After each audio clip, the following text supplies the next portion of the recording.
شهر رمضان الذي أنزل فيه القرآن۔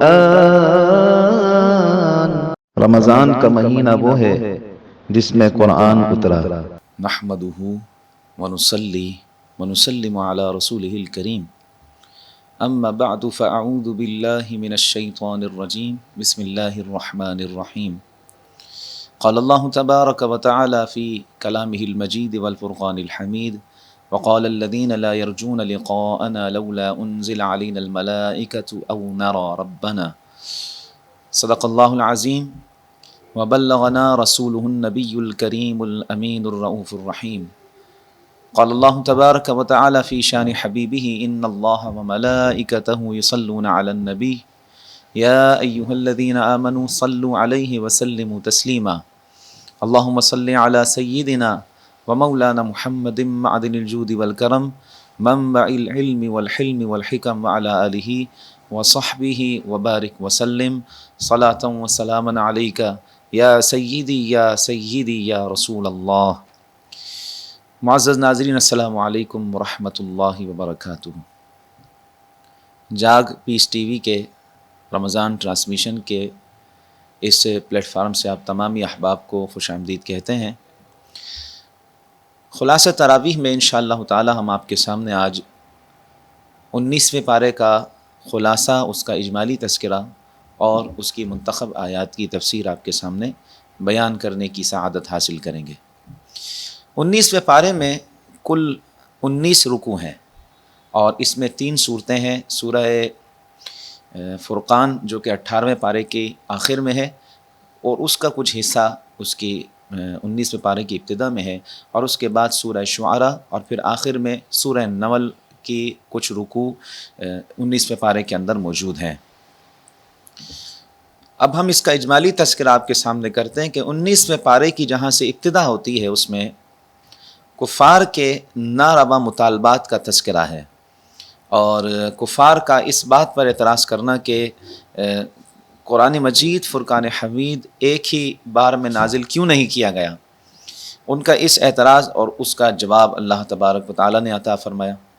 اس کے بعد حضرت موسیٰ علیہ السلام کا تذکرہ ہے، فرعون کی نافرمانی اور قوم نوح، قوم لوط، قوم عاد، قوم سمود، اصحاب الرس اور قوم لوط کے تباہیاں اور بربادیوں کا اللہ تبارک و تعالیٰ نے اس میں تذکرہ فرمایا، اور اس کے ساتھ ہی اللہ تعالیٰ نے بارش کے نظام کو بیان فرمایا کہ جو بارش کا ایک نظام ہے اس کو اللہ تعالیٰ نے بیان فرمایا، اور ساتھ ساتھ اللہ تبارک و تعالیٰ نے اس میں آسمان سے بارش کے نزول اور اس کے ذریعے بنجر زمین کو زرخیز جو بنانے کا جو تذکرہ اللہ تعالیٰ نے اس میں کیا ہے۔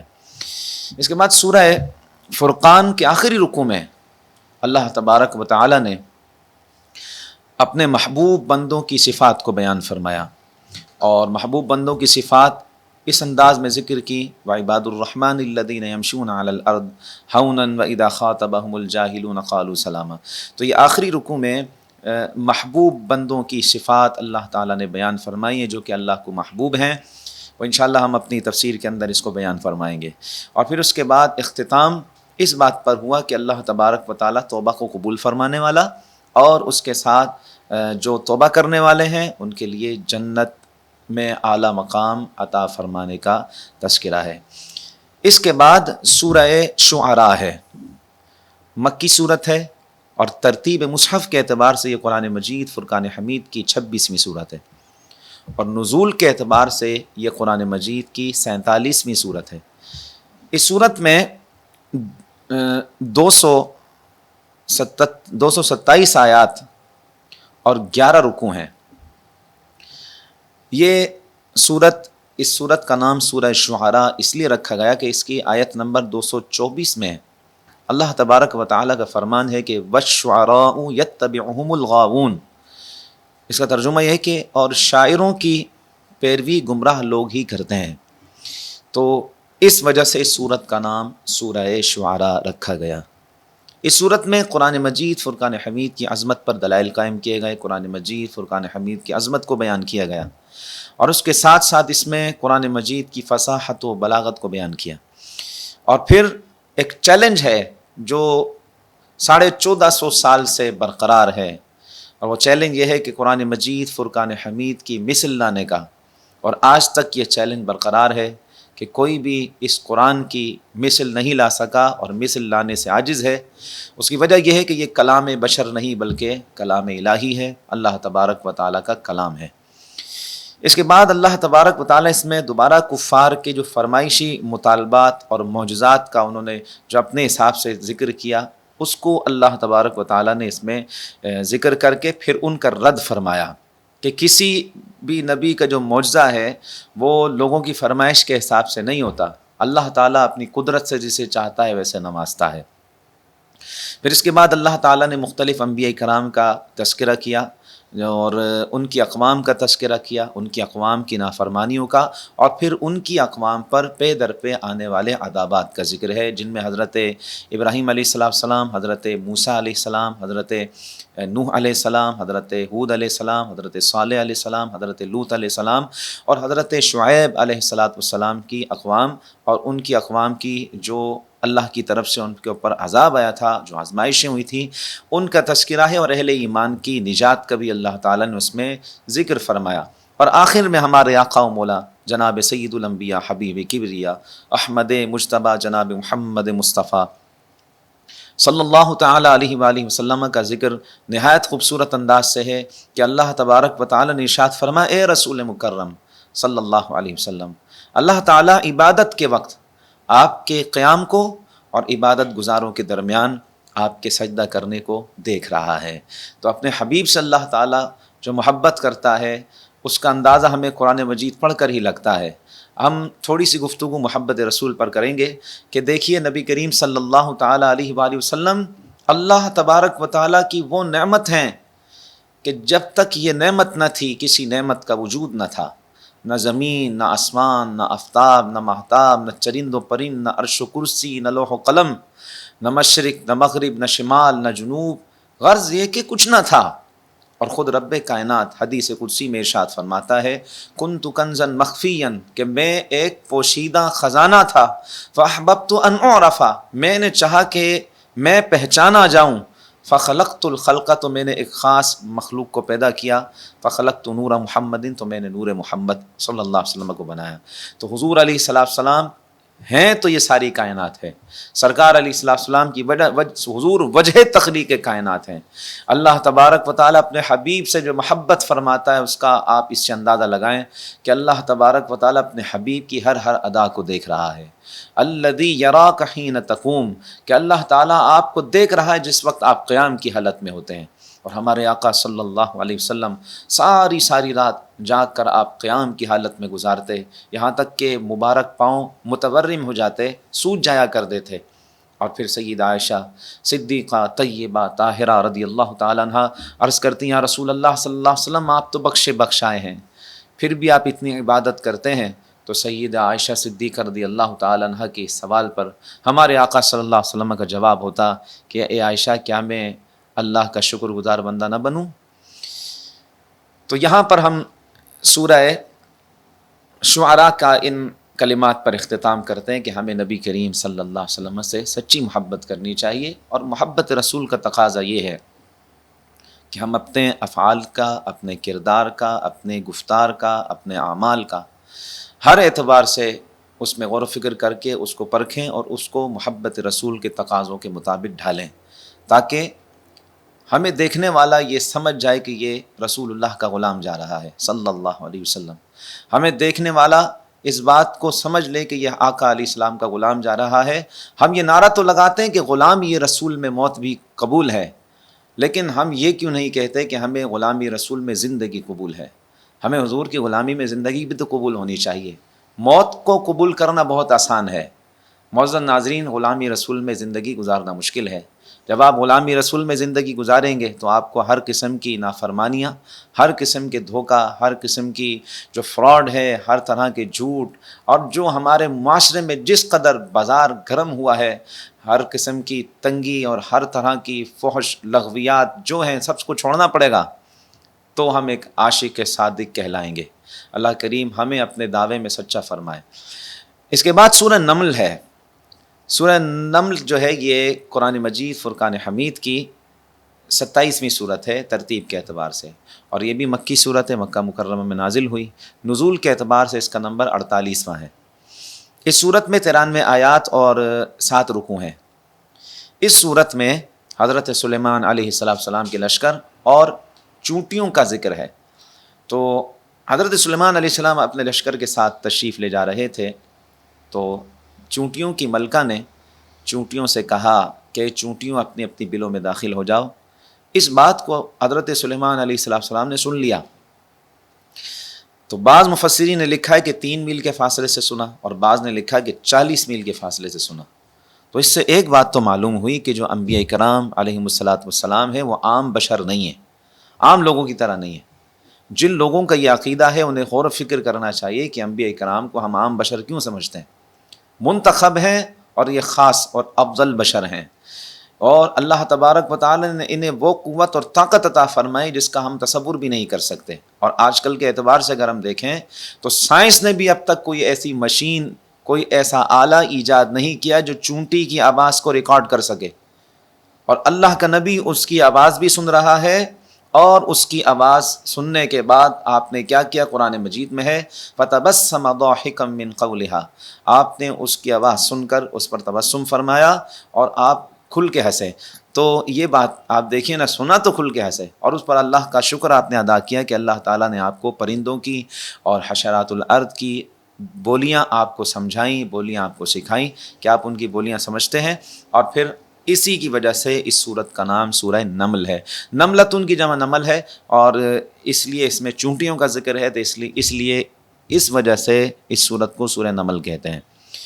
اس سورت میں قرآن مجید فرقان حمید کی حقانیت کو اللہ تعالیٰ نے بیان فرمایا، مومنین کی صفات اور مختلف انبیاء کرام کا اس میں تذکرہ ہے، اللہ سبحانہ و تعالیٰ کی توحید پر دلائل ہیں۔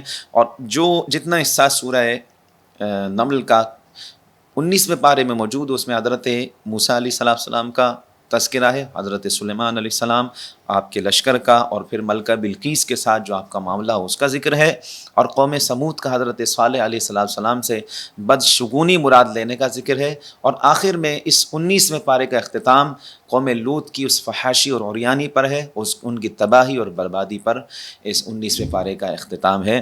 اور اب انشاءاللہ تعالی ہم آپ کے سامنے 19ویں پارے کا منتخب آیات کی 19ویں پارے کی منتخب آیات کی تفسیر آپ کے سامنے پیش کرنے کی سعادت حاصل کریں گے۔ معزز ناظرین، جہاں سے 19ویں پارے کی ابتدا ہوتی ہے اس میں کفار مکہ کے ناروا مطالبات اللہ تعالیٰ نے بیان کیے کہ ان کا یہ کہنا تھا کہ ہمارے پاس فرشتہ اتر کر کیوں نہیں آتا، یا ہم اللہ تبارک و تعالیٰ کو کھلے عام کیسے کیوں نہیں دیکھ لیتے۔ تو قرآن مجید فرقان حمید میں اس بات کو بتایا گیا کہ جس دن کفار ان نشانی کو دیکھ لیں گے تو وہ ان کے لیے دن بہت برا ہوگا۔ قیامت کے دن کفار اپنے ہاتھوں کو کاٹیں گے کہ کاش دنیا میں ہم نے رسولوں سے تعلق رکھا ہوتا اور گمراہ کرنے والے دوستوں سے تعلق نہ رکھا ہوتا۔ اسی آیت میں اللہ تبارک و تعالیٰ نے خاص طور پر جو دوست کو گمراہ کرتا اس کے لیے ذکر فرمایا۔ کل قیامت کے دن برے دوستوں کی صحبت جب پتہ چلے گی انسان کو کہ دوست کی وجہ سے اگر بندہ جہنم کی طرف جا رہا ہے، تو دوست کہے گا یا ویلتا لیتنی لم اتخذ فلانا خلیلا، ہائے افسوس کاش کہ میں فلاں کو دوست اپنا نہ بناتا، لقد اضلنی علی الذکر، اس نے مجھے نصیحت سے گمراہ کر دیا، نصیحت سے پھیر دیا۔ تو یہاں پر مطلقاً اگر ہم اس آیت مبارکہ کو دیکھیں تو یہ ہمارے لیے بھی مشعل راہ ہے۔ دوست بناتے ہوئے ہم خاص طور پہ غور و فکر کریں کہ کہیں ہمیں یہ دوست راہ ہدایت سے بھٹکا تو نہیں دے گا، کہیں یہ دوست ہمیں جہنم کے گہرے گڑھے کے کنارے تک تو نہیں لے کر جا سکتا، کہیں یہ دوست ہماری ایمان کی نقصان کا، اس کے ضرر کا سبب تو نہیں بنے گا، کہیں یہ دوست ہمیں اللہ اور اس کے رسول کی نافرمانی کے اسباب میں تو شامل نہیں کر دے گا۔ اس لیے بڑا غور و فکر کریں۔ شیخ سعدی اسی بات کو فرماتے ہیں، صحبت صالح ترا صالح کند، اچھوں کی صحبت اختیار کرو، اچھوں کی صحبت تمہیں اچھا بنائے گی، وصحبت طالح ترا طالح کند، بروں کی صحبت سے بچو، بروں کی صحبت تمہیں گمراہ کر دے گی، برا بنا دے گی۔ تو اچھوں کی صحبت اختیار کی جائے۔ اور نبی کریم صلی اللہ علیہ وسلم کی حدیث پاک کا مفہوم بھی ہے کہ آقا علیہ السلام نے فرمایا کہ آدمی اپنے دوست کے دین پر ہوتا ہے جس کے قرب میں ہم بیٹھیں گے تو ہمارے حوالے سے یہی گمان کیا جائے گا کہ یہ فلاں کے دین سے تعلق رکھتا ہے. اس لیے دوست چن کر بنائیں، اچھے عقائد والوں کے لیے بنائیں، ان لوگوں کو بنائیں جو اللہ سے بھی محبت کریں، جو اس کے رسول سے بھی سچی محبت کریں، جو اہل بیت اطہار کے بھی غلام ہوں اور صحابہ کرام کا دامن بھی تھاما ہو اور اولیاء کرام کی چوکھٹ کا بھی بوسہ دیتے ہوں. ان سے محبت رکھیں تو انشاءاللہ دین و دنیا کی برکتیں نصیب ہوں گی. اسی سورہ نمل کے آخری رکوع میں اللہ تعالیٰ نے نیک لوگوں کی صفات کو بیان فرمایا. اور وہ کیا صفات ہیں؟ وہ صفات یہ ہیں کہ اللہ سبحانہ و تعالیٰ نے ان کی شان بیان کرتے ہوئے ارشاد فرمایا والذین یبیتون لربہم سجدا وقیاما، کہ وہ لوگ کہ جو اپنے رب کی ساتھ رات گزارتے ہیں، یعنی اپنے رب کے لیے رات گزارتے ہیں اور عبادت کرتے ہیں قیام کرتے ہوئے سجدے کی حالت میں. اور پھر دیکھیے سیدہ فاطمۃ الزہرا رضی اللہ تعالی عنہا کیسی عبادت گزار خاتون تھیں، ساری رات سجدے میں گزار دیتی، اور جب صبح کا وقت ہوتا تو آپ فرماتی کہ اللہ کوئی رات تو ایک ایسی بنا دے کہ جس میں یہ تیری بندی فاطمہ دل کھول کر سجدہ کرے. ایک ہم ہیں کہ ہم شیطان کے طرز عمل کو اپنائے ہوئے ہیں کہ اس نے سجدہ نہیں کیا تھا، اور ایک ہم ہیں جو سجدہ نہیں کر رہے.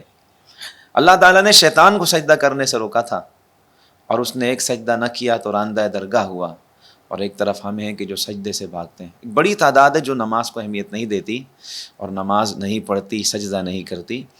تو اس پر غور و فکر کرنا چاہیے. نیک لوگوں کی صفات بیان کی جا رہی ہیں، والذین یبیتون لربہم سجدا وقیاما، کہ وہ کیا ہیں جو اپنے رب کے حضور راتوں کو اس حال میں گزارتے ہیں کہ قیام کرتے ہوئے اور سجدہ کرتے ہوئے.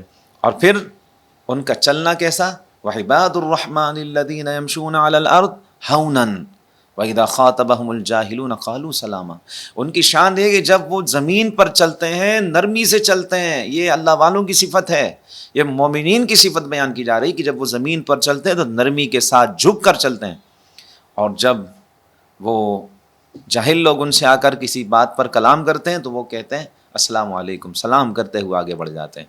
کتنی عمدہ بات ہے. جاہلوں سے بحث نہیں کی جاتی، نہ ان کو دلائل دیے جاتے ہیں، بلکہ ان سے کنارہ کشی اختیار کی جاتی ہے. اور یہی اہل علم کا بھی یہی طریقہ ہے. حضرت امام شافعی رضی اللہ تعالیٰ عنہ کے حوالے سے آپ نے فرمایا کہ عالم کے ساتھ تو مناظرہ کیا جا سکتا ہے، جاہل سے نہیں. مطلب عالم کو آپ دلیل دے کر قائل کر سکتے ہیں لیکن جاہل کو نہیں قائل کر سکتے. اس سے کیا یہی والی صفت اپنانی چاہیے، ان کو سلام کر کے آگے بڑھنا چاہیے. پھر اللہ سبحانہ وتعالیٰ کی صفت یہ بیان فرمائی والذین لا يدعون مع اللہ الہا آخر، کہ نیک لوگوں کی یہ بھی صفت ہے کہ وہ اللہ کے علاوہ کسی کی عبادت نہیں کرتے. ولا يقتلون النفس التي حرم اللہ الا بالحق، اور نہ ہی کسی کو ناحق قتل کرتے ہیں. ولا یزنون، اور اللہ تعالیٰ نے فرمایا نہ ہی وہ زنا کرتے ہیں، بدکاری کرتے ہیں. نہ کسی کو ناحق قتل کرتے ہیں، نہ بدکاری کرتے ہیں، اور نہ ہی غیر اللہ کی عبادت کرتے ہیں. اس کے بعد اللہ سبحانہ وتعالیٰ نے ارشاد فرمایا وَمَن يَفْعَلْ ذَلِكَ يَلْقَ أَثَامًا يُضَاعَفْ لَهُ الْعَذَابُ وَيَخْلُدْ فِيهِ مُهَانًا. جس نے یہ کام کیے تو اللہ تبارک و تعالیٰ اس کو اس کی سزا دے گا اور اس کو دوگنا عذاب دیا جائے گا، دوگنا عذاب دیا جائے گا، اور رسوائی والے گھر کے اندر وہ ہمیشہ رہے گا، یعنی رسوائی والی زندگی اس کا مقدر بنے گی. اور اسی صورت کے اختتام پر اہل جنت کے لیے اور نیک لوگوں کے لیے جو اہل جنت ہیں ان کے لیے اعلیٰ مقام کی بشارت کا تذکرہ ہے، اور اسی پر اس صورت کا اختتام ہے. اس کے بعد سورۃ شعراء کے اندر اگر ہم دیکھیں تو بہت ساری چیزیں بیان کی گئی ہیں. انبیاء کرام علیہم السلام کے یکے بعد دیگرے تذکرے ہیں، اور اس کے آخری رکوع کے اندر آیات ہیں جن میں اس کی آیت نمبر 192 میں اللہ تبارک و تعالیٰ نے قرآن مجید کے حوالے سے تذکرہ کیا کہ یہ قرآن اللہ کا کلام ہے، جسے واضح عربی زبان میں جبریل امین جناب محمد الرسول اللہ صلی اللہ علیہ وسلم کے قلب اطہر پر نازل کیے. اس بات کو ذہن میں رکھ لیں، جس زمانے میں قرآن مجید کا نزول ہو رہا تھا اس زمانے میں عربی زبان کی فصاحت و بلاغت بڑے عروج پر تھی. عربی میں لوگ کلام کرتے، اور عربی کے جو رموز و اوقاف ہیں، جو عربی کی فصاحت و بلاغت ہے، جو قافیہ اور ردیف کا استعمال ہے، اور جو الفاظ کے اوزان ہیں، ہر اعتبار سے اس میں بڑے ماہر تھے، لیکن جب قرآن کا نزول ہوا سب کی زبانیں بند ہو گئیں۔ عربی زبان کی ایک کتاب ہے 7 معلقات۔ 7 معلقات یہ وہ 7 قصیدے ہیں جو خانہ کعبہ پر لٹکائے جاتے تھے لکھ کر، اور بڑی عمدہ عربی ہے۔ عربی زبان سیکھنے کے لیے اور اس میں مہارت حاصل کرنے کے لیے اس کو پڑھا جا سکتا ہے، اس کو سنا جا سکتا ہے، اس کی ترتیب کو یاد رکھا جا سکتا ہے، لیکن قرآن کے مقابلے میں نہیں۔ تو قرآن مجید جب نازل ہوتا رہا اور خانہ کعبہ کی دیوار پر جاتا رہا تو ہر اچھوں کی زبانیں بند ہو گئیں، کسی نے قرآن کے مقابلے پر کوئی کلام نہیں لا سکا، اس لیے کہ یہ اللہ کا کلام ہے، کلام بشر نہیں ہے۔ اور پھر اللہ سبحانہ و تعالیٰ نے اس کی آخری آیات میں ان قوموں کا ذکر کیا جن کو اپنی طاقت پر، اپنی قوت پر بڑا ناز تھا، اور ان قوموں کا نام و نشان مٹا دیا۔ ہوئے نامور بے نشاں کیسے کیسے، مکیں ہو گئے لامکاں کیسے کیسے، اور زمیں کھا گئی نوجواں کیسے کیسے، جگہ جی لگانے کی دنیا نہیں ہے، یہ عبرت کی جا ہے تماشا نہیں ہے۔ معزز ناظرین، قرآن مجید فرقان حمید کا مطالعہ کرنے سے ہمیں یہ بات سمجھ میں آتی ہے کہ پچھلی امتوں کی جو بدعمالیاں تھیں، ان بدعمالیوں کے سبب ان کے نام و نشان کو مٹا دیا گیا، اور آج وہ سب اخلاقی خرابیاں اس امت میں جمع ہو چکی ہیں۔ بس بات صرف اتنی سی ہے کہ اللہ تبارک و تعالیٰ کا وعدہ ہے کہ جب تک سیدنا محمد الرسول اللہ صلی اللہ علیہ وسلم کی برکت سے ہماری اس امت سے، یعنی ہم سے، عذاب دور ہوا ہے، اور ورنہ دیکھا جائے تو ہر وہ چیز ہم اپنائے ہوئے ہیں جس کی وجہ سے پچھلی امتوں کے نام و نشان مٹ چکے تھے۔ اللہ کریم کی بارگاہ میں دعا ہے کہ اللہ کریم ہمیں عمل کی توفیق عطا فرمائے۔ اس کے بعد سورہ نمل کی آیت نمبر 16 میں حضرت سلیمان علیہ السلام کا تذکرہ ہے۔ وہ بادشاہ ہیں جن کی بادشاہت پوری دنیا پر تھی، اور آپ کے لیے ہواؤں کو مسخر کیا گیا، جنات کو آپ کے لیے مسخر کیا گیا۔ ملکہ بلقیس کے ساتھ آپ کے حوالے سے ایک تعلق کو بیان کیا گیا، اور وہ اس طرح ہے کہ آپ کا پرندہ جو ہدہد ہے وہ نظر نہیں آ رہا تھا۔ آپ نے پوچھا کہ یہ پرندہ کہاں ہے؟ اس نے آ کر بتایا کہ میں ایک ایسی قوم کے پاس سے گزرا ہوں کہ جو سورج کی عبادت کرتی ہے، اور ان کے اوپر ایک خاتون جو ہے وہ حکومت کرتی ہیں۔ حضرت سلیمان علیہ السلام نے ان کی طرف ایک پیغام بھیجا جس میں انہو من سلیمان و انہو بسم اللہ الرحمن الرحیم یہ تھا، اور ساتھ میں یہ تھا کہ یہ سلیمان بن داؤد علیہ السلام کی طرف سے ہے، اور اللہ کی اطاعت کرتے ہوئے، اس کی فرما برداری کرتے ہوئے قبول کر لو، ورنہ جنگ کے لیے تیار ہو جاؤ۔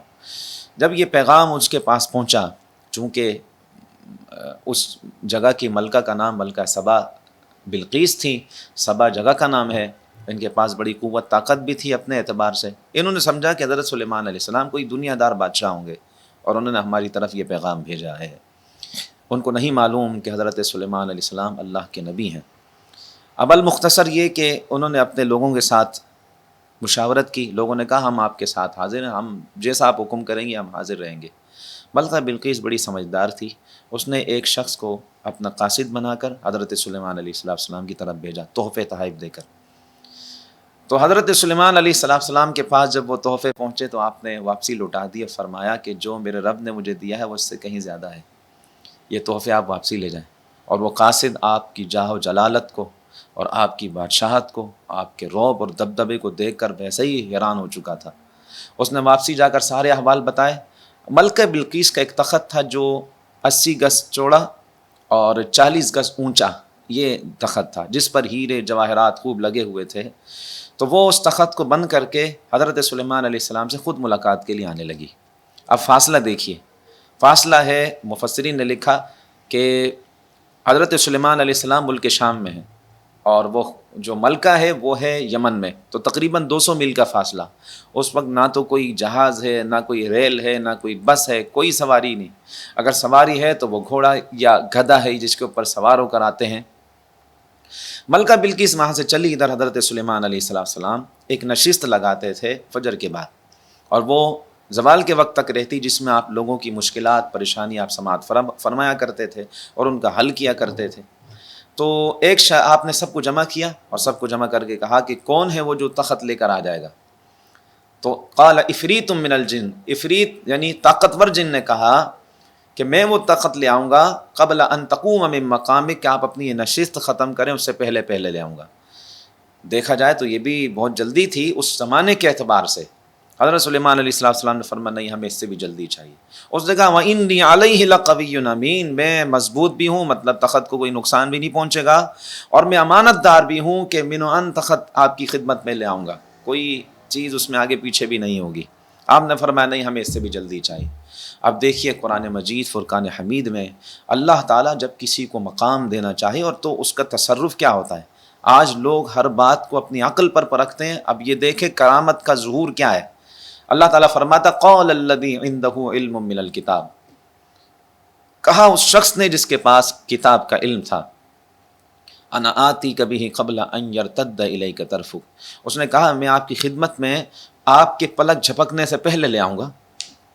تو حضرت سلیمان علیہ السلام نے ان کو اجازت دی، انہوں نے لمحے بھر کے اندر وہ تخت آپ کے سامنے پیش کر دیا۔ تو جب آپ نے تخت اپنے سامنے دیکھا تو آپ نے فرمایا ہذا من فضل ربی، یہ میرے رب کا فضل ہے۔ مطلب یہ دیکھیے نا کہ آپ نے پلک جھپکنے میں وہ تخت حاضر کر دیا۔ کتنا بڑا تخت، جو 80 گز چوڑا اور 40 گز اونچا تخت، جس پر ہیرے جواہرات لگے ہوئے ہیں۔ تو جب وہ سب کے سامنے آپ کی اس کرامت کا ظہور ہوا، بتانا یہ مقصود ہے کہ جب امت کے ولی کی یہ شان ہے تو نبی کی شان کیا ہوگی، اور اس کی پاورز جو اللہ نے عطا فرمائی ان کا عالم کیا ہوگا۔ اللہ اکبر۔ ان کا نام تھا حضرت آصف بن برقیہ، اور کہا جاتا ہے کہ حضرت سلیمان علیہ السلام کے وزیر خاص بھی تھے اور خاص مشیر تھے اور آپ کے ساتھ تھے اور ولی تھے آپ کی امت کے۔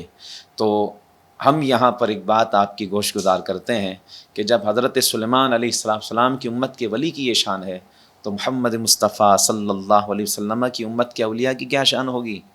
اس لیے اولیاء اکرام کے لیے الفاظ کہنا یا اولیاء اکرام کے لیے کوئی الٹی سیدھی حرکات یا الٹی سیدھی باتوں کو منسوخ کرنا یہ بالکل درست نہیں ہے۔ کسی بھی شخص کے دین سے پھرنے کے لیے یہ بات ہو جاتی ہے کہ وہ اولیاء اکرام کا گستاخ ہو جاتا ہے، تو وہ دین سے پھر جاتا ہے۔ ہمیں کیا پڑی ہم کسی ولی کی شان میں کوئی نازیبہ کلمہ کہیں۔ بعض لوگ یہاں پر مزارات کے حوالے سے، وہاں پر جو خرافات ہوتی ہیں ان کے حوالے سے جناب ڈھول پیٹتے ہیں کہ یہ ایک خاص مکتب فکر کی طرف منسوخ کرتے ہیں کہ ان کی طرف سے یہ تعلیمات ہیں۔ کوئی تعلیمات نہیں ہے کسی مکتبہ فکر کی طرف سے، جاہلانہ تعلیمات کہیں سے بھی نہیں ہے۔ تو اس لیے معزز ناظرین اس پر غور و فکر کرنے کی ضرورت ہے کہ اللہ تبارک و تعالی نے حضرت سلیمان علیہ السلام کی امت کے ایک ولی کی شان کو کیسا بلند فرمایا۔ پھر اس کے بعد ملکہ بلقیس آئی، اس نے اپنا تخت پہچان لیا اور حضرت سلیمان علیہ السلام کی ان سے شادی ہوئی۔ آپ کی شان کو اس نے دیکھا اور مقام اور مرتبہ دیکھا، پھر وہ آپ پر ایمان لائی اور یوں پھر وہ آپ کی زوجیت میں داخل ہو گئی۔ 19ویں پارے کا اختتام حضرت لوط علیہ السلام کی قوم کی خرابیوں پر ہے، ان کی بدعمالیوں پر ہے، جو انہوں نے فحاشی اور عریانی کی تھی اور غیر فطری طریقے سے اپنی جنسی خواہش کو پوری کر رہے تھے۔ اللہ تبارک و تعالیٰ نے ان کی تباہی کو فرمایا اور ان کی بربادی کا تذکرہ فرمایا۔ اللہ کریم ہمیں ہر قسم کی بری عادت سے، ہر قسم کی بری بات سے، ہر قسم کی فحش گوئی سے اور ہر طرح کی برے عمل سے ہم سب کو محفوظ فرمائے اور ہمیں صراط مستقیم پر چلنے کی توفیق عطا فرمائے، اور قرآن مجید فرقان حمید کے نور سے ہمارے سینوں کو منور روشن فرمائے۔ السلام علیکم ورحمۃ اللہ وبرکاتہ۔ شهر رمضان الذي أنزل فيه القرآن،